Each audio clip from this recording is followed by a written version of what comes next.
6 января 23:00 на требование остановиться Toyota марки Camry не остановилась.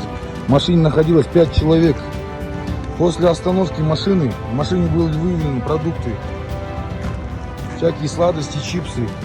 Далее было обнаружено гладкоствольное ружье 12 калибра, канистра 20-литровая, лопата штыковая.